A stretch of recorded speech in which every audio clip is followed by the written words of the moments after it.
Welcome to our podcast, Sculpted and Unscripted with Dr. Azad. This is an opportunity for Dr. Azad to answer questions that regularly come up during consultations, pre-ops, and post-ops. Hi everyone, welcome to another episode of Sculpted and Unscripted. Hope everyone had a great weekend, a great week.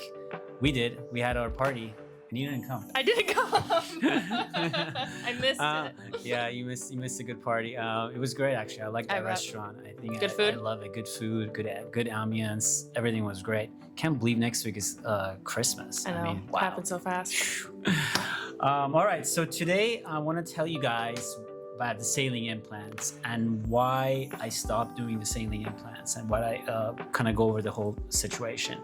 So it's basically because nothing has been done over the past 25 years to improvement with regard to the saline implant, or maybe there couldn't be any improvement done. You know, we went from the first generation to all the way to the sixth generation of the silicone implants with massive improvements with regard to rupturing, capsular contracture, everything. But saline implant is still the same. So what I don't like about saline implant, these are, I'm sure it's pretty common, rippling, increase the risk of rippling.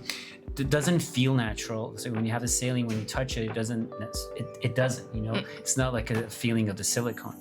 And then the other thing that I don't like is with the saline implant, usually they have to overinflate it. And what that does is speed up the thinning out the tissue much faster, over time, the muscle and the breast tissue.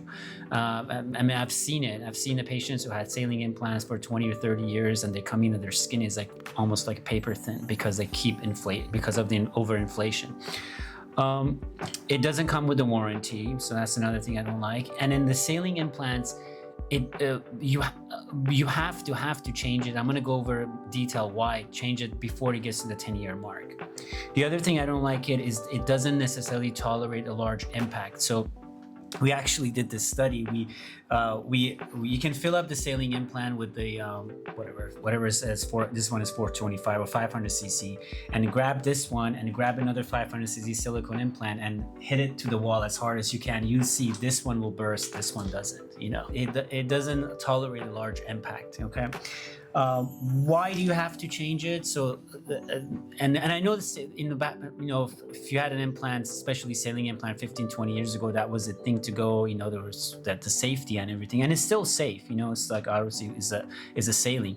But the static part is not the same. So when the saline implant ruptures, in a matter of literally like days or weeks, it crumbles to this. Kind of like that. Then the scar tissue around it, or the capsule, it crumbles the same way. So now you have one breast that is highly capsulated because of the scar tissue versus the other breast is kind of normal. It's going to be impossible to create a perfect symmetry now. If you wait long enough, even if you remove the capsule here and you move the capsule even on the normal side, the skin on that side is more contracted.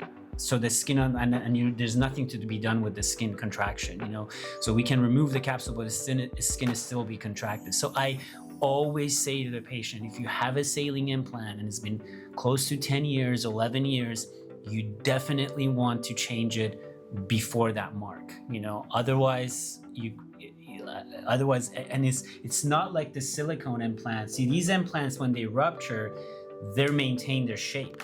So therefore, the scar tissue around it stays the same. You're not getting any evidence of contracted unless they've been ruptured for a long time. And you're talking about, again, older generation, which was a liquid, and because of the inflammation, it created capsular contracture. But with the saline, it's almost immediate. I've seen it. I've seen it even in 3 weeks. And I went back in after 3 weeks was ruptured, and I noticed that side was heavily contracted. So, and that's another thing I just don't like about it. That the fact that you have to be on top of it to make sure you change it before the 10-year mark. Now, I have to say, the silicone implant obviously is much better. We talked about that before, another episode. But again, these, you don't have to change it at the 10 years, but you, at some point at 15 or 20 years, you're going to have to change it. But the thing with the saline is, like, you want to do it before it ruptures, because once that happens, the game is over. Okay, that's the main reason. And if you do have a saline implant and you're watching this episode and it's been over the past 10 years, come to us or anywhere to make sure to get it done so we can fix it for you. It's much easier when it's not ruptured, and we can get it done faster.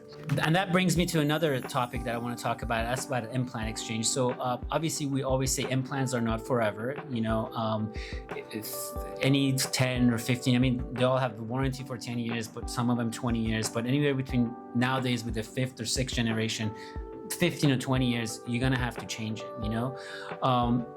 or if you're going to the pregnancy and your breast shape changes, I mean, at some point you're gonna change the implants. If you start having implants in around 20s, then you're probably gonna go through the 2 or 3 sets.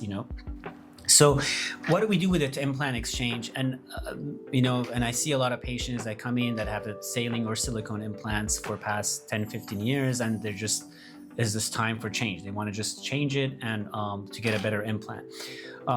So there are some that want to stay the same size. There's some patients that they want to go bigger, and there are some patients that they want to go smaller. So I'll focus on the one that want to stay the same or go a little bit bigger. The smaller one, we leave that for another episode, because that involves skin tightening and skin lift. But in general, if you're coming after 15 or 20 years and you had an implant, there's nothing wrong with it. There's no evidence of capsular contracture. You just wanted to change it. Either you want to go bigger or it's time to change it.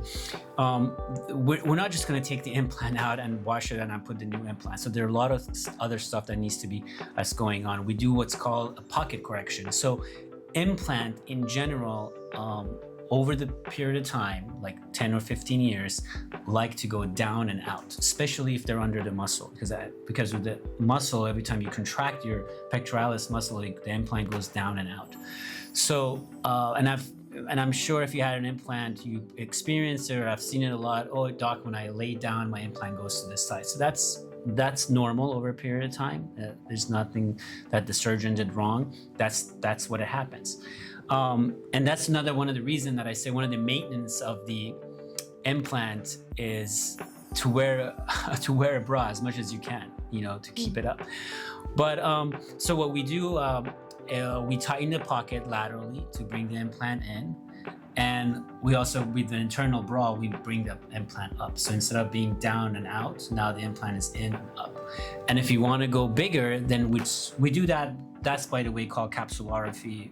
It's just a name for it. It's just tightening the lateral pocket. I normally do that with electrocautery, but sometimes if it's way out, then I may have to put some sutures to correct the pocket.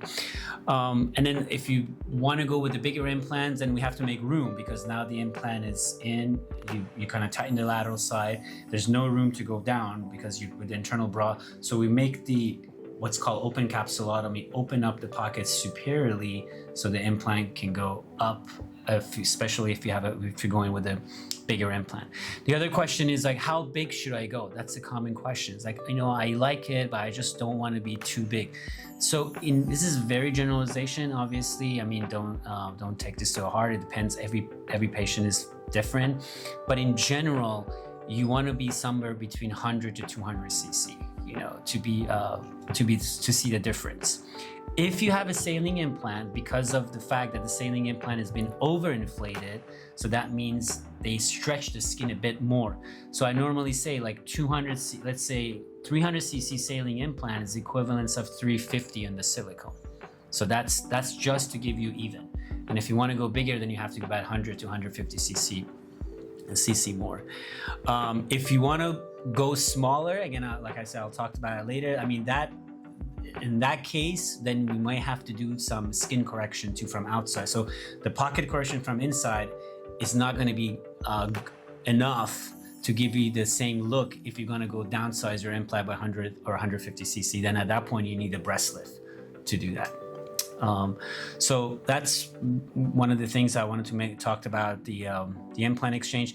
Now, if there are cases that this is just for this that for the case that everything is normal, there's no issues. And obviously, if there is like a malposition of the implant, then we have to do different things. Sometimes we have to place a mesh or do inferior capsulorrhaphy with internal bra and place a mesh on top of it.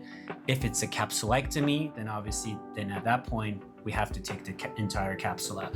One last thing before we finish this, I wanted to say the capsule is our friend. I always say that to patient. Capsule is what housed the implant. You know, if you don't have a capsule, implant will go anywhere. So the only time that it's not our friend, it was when it becomes angry and becomes like contracted. So we call it when it becomes thicker and contracted. And at that point, we have to take the capsule out. All right, so hope you all have a great weekend and a great holiday. Please, if you haven't, subscribe, leave us a comment, and give us a like. And to the next episode, probably next episode will be 2-3 weeks from now because we're heading to the holidays. All right, great. Perfect. See you next year. Thank you for joining us for Sculpted and Unscripted with Dr. Azad. Join us next time for another exciting episode.